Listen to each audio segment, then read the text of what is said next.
Alrighty, this video is going to be a very late add-on as I've already finished the series here.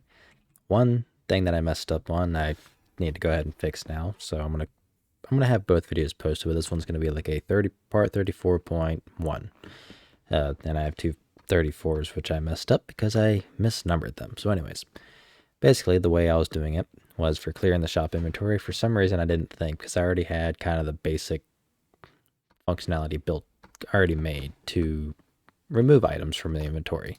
So the way I was doing it was I was creating a clear items function, which is what we do in the video, and this is what you see. We clear the children, and then we call fill default, which goes through and creates a bunch more widgets. Now, when you clear items, like you can't really destroy widgets. So this is, unless I'm misunderstanding a little bit. So this could be a problem eventually with memory. So each time you load and close down your shop and reopen the shop to, see a bunch of stuff or to have all the items in it. So this entire stack, 1, 2, 3, 4, 5 by 4, so 20. You're creating 20 widgets and you're not making use of them. So what we want to do instead, where in the world am I?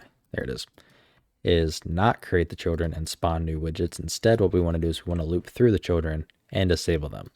So for testing purposes, where I go through and hide, here it is, the shop widget. There we go. So I want to disable it a different way. So I just want to confirm that it works. So we close it, go over here, open it, back up again, and it's gone. So that means it's working. So what we want to do is, in our clear items, we want to loop through. So we want to get all children of the grid. We want to perform a for each on it, so we can loop through each element. We want to cast each element to a w underscore inventory item. And in that item, we want to call the function we already have called disable button.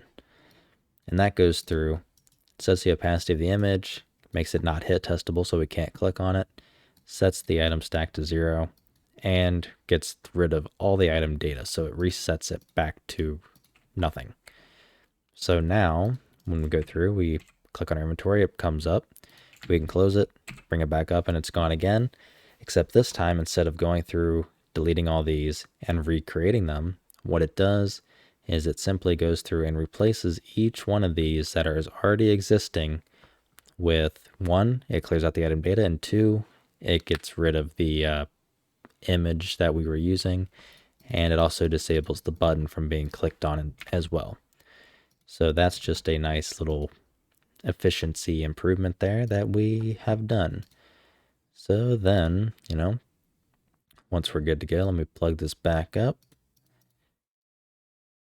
What we can do is we can go through, click on the items. I got to pick up some gold first, buy some items, bring them over here. We can make use of them, and yeah, we're good to go. So yeah, like I said, that was just a follow-up to part 34. So this will be part 34.1, just a little plug-in to the series, and hopefully that cleared some stuff up. So definitely go this route. Don't do what I did before. I don't know why I didn't catch it earlier. Anyways, that's going to be all for this video. And if you like what I'm doing and you want to help support me, you can find a link to my Patreon down in the description below, where I have a team deathmatch series just for Patrons, as well as you get early access to nearly all of my videos, such as this one, that Patrons have had early access to for probably 2 months now. So if you have any question or anything like that, feel free to join my Discord that's also linked down below, and I'll try to help you out there. So I'll see you in the next video.